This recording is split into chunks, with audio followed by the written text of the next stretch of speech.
Did you know that included in a Times Tables Rockstar subscription, there are a set of interactive tools that help with the teaching of times tables? They can be found here under Interactive Tools. As you can see, there are a range of representations to choose from. Each of these can be used alongside physical resources in the classroom. By clicking the question mark on the top right of any of the tools, you'll be taken to a guide that explains how it can be used, as well as possible questions and links to other representations.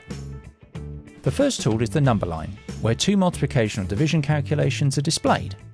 The multiples of each can be added to the number line, ultimately demonstrating the concept of commutativity.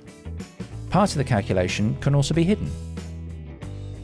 Next is the number frames tool.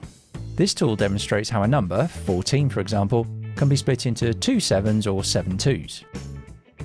The rods tool shows calculations using proportional rods. These can be sorted, scattered or stacked to demonstrate equivalence.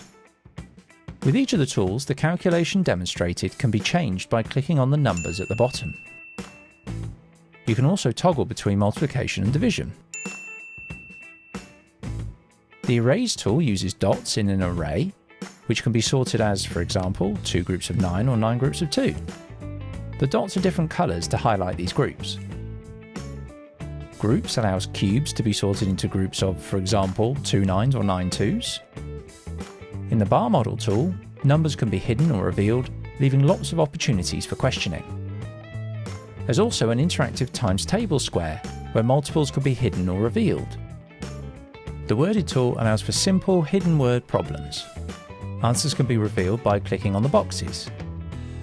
And the abstract tool shows a final abstract representation of multiplication and division. Again, numbers can be revealed and hidden by clicking.